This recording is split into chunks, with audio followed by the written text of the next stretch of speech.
Olá, Fera Fórmula do Sucesso. Estamos aqui para o nosso derradeiro encontro tratando do tema geomorfologia. Esse tema que é tão vasto como nós podemos perceber.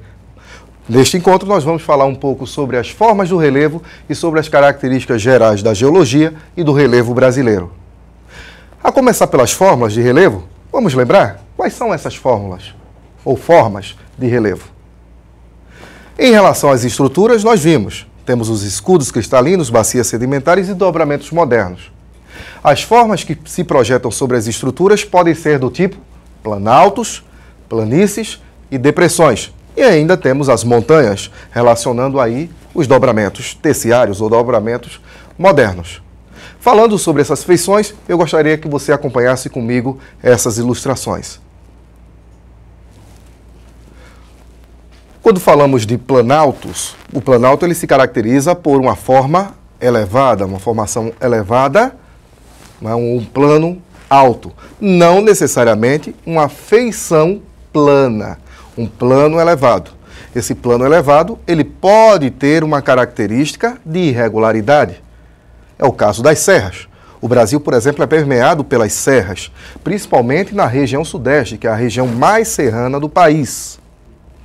As serras se caracterizam como dobramentos antigos, formações ligadas aos chamados escudos cristalinos, mas que durante a era pré-cambriana, a mais antiga das eras geológicas, essas áreas de escudos foram sendo fraturadas, foram sendo dobradas.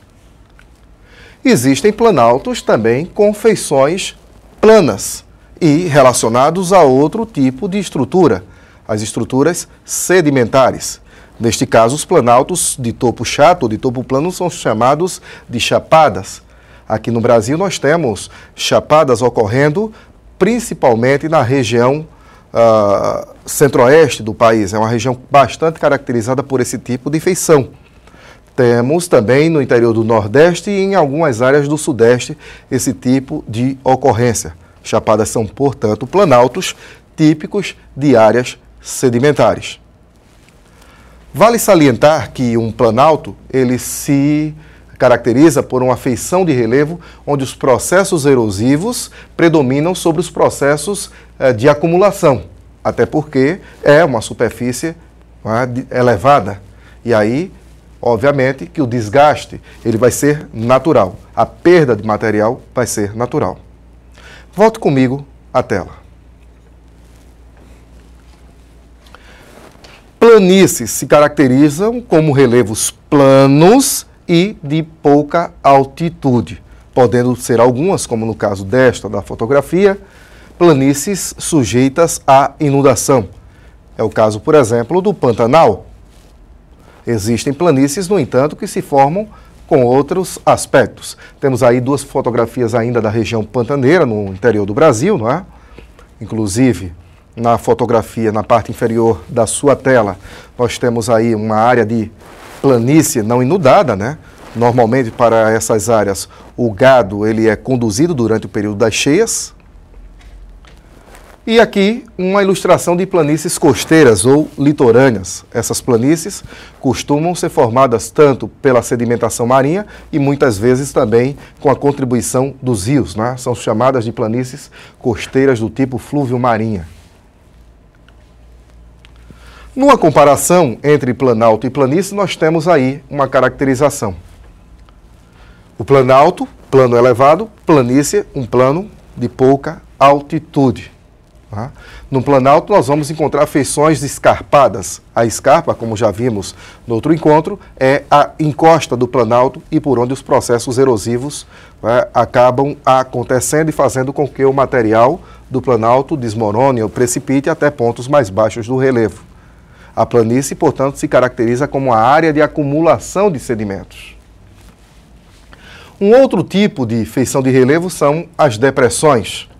As depressões se caracterizam por relevos rebaixados. Cuidado para não confundir com planícies. Planícies, como falei, são áreas baixas, mas ligadas à acumulação de sedimentos. Depressões são relevos rebaixados, mas rebaixados pela erosão. A erosão, agindo sobre uma superfície de maneira intensa e por fase prolongada, pode criar uma depressão. bem como as depressões também podem ser produzidas por tectonismo. O rebaixamento de um bloco de relevo pode gerar uma depressão.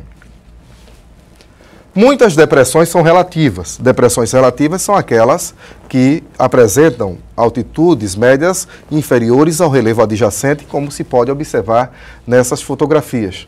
A do Grand Canyon na parte superior ou as duas depressões relativas verificadas aqui na parte inferior do vídeo, cercadas por planaltos. Algumas depressões, no entanto, são absolutas. No Brasil, é importante que se diga, só existem depressões relativas. Um grande exemplo de depressão absoluta é a depressão do Mar Morto, que está a mais de 400 metros abaixo do nível do mar de referência, que é o Mediterrâneo. Depressões absolutas são, portanto, depressões ou áreas situadas abaixo, sempre abaixo do nível do mar. Numa comparação entre planalto, planície e depressão, um elemento acrescido aqui nesta ilustração foi a depressão relativa. Veja que ela está abaixo do relevo adjacente. Ela foi produzida, nesta circunstância aí, por um processo erosivo. Em se falando do relevo brasileiro, é importante que se diga que precisamos destacar inicialmente a estrutura geológica. E você já está, não é, sabendo que em matéria de estruturas geológicas existem 3 tipos no planeta. Os escudos cristalinos, que são as feições mais antigas, formados por rochas magmáticas intrusivas, não é? As bacias sedimentares, que são aquelas grandes depressões na crosta preenchidas ao longo do tempo por sedimentos, e na sequência do tempo geológico, os dobramentos modernos, que são as feições de relevo mais jovens. Nós vimos nas aulas iniciais de geomorfologia que o Brasil está situado praticamente no meio da placa sul-americana e, portanto, não sujeito ao tectonismo recente. Isso nos faz, portanto, um território onde não há ocorrência de um tipo de estrutura, os dobramentos modernos. Portanto, não temos feições de relevo jovens daquele tipo. Portanto, no Brasil, os tipos de estruturas que se caracterizam e que, portanto, estão relacionadas às nossas feições de relevo são do tipo escudo cristalino e bacia sedimentar. Em relação à ocupação, né, ou melhor dizendo, a tomada do território por esses tipos de estruturas, eu gostaria que você observasse o mapa. Note que as áreas em amarelo estão compreendendo bacias sedimentares.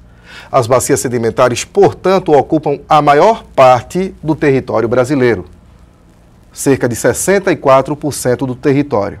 As áreas em vermelho ou verde compreendem os escudos cristalinos. No nosso território, nós observamos 2 áreas de escudos. São eles: na porção norte do Brasil, o escudo das Guianas.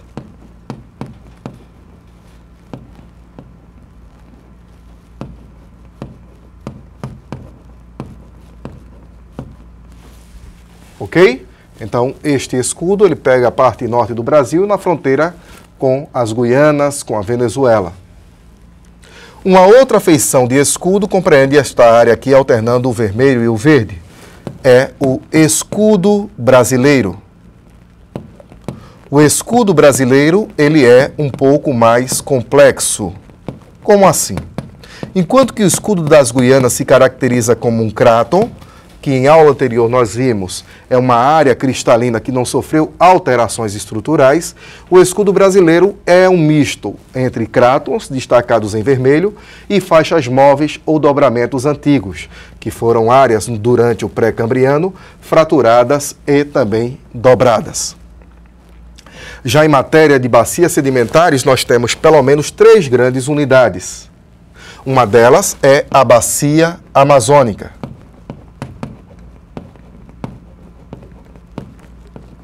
que toma boa parte do norte do país. Outra é a Bacia Sedimentar do Parnaíba, que pega áreas do norte e nordeste do Brasil.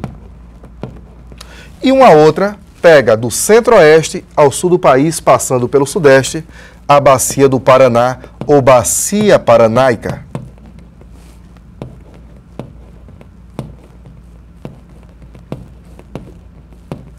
Além destas três principais, o Brasil apresenta ainda um conjunto de bacias costeiras na sua porção, portanto, aqui junto ao litoral.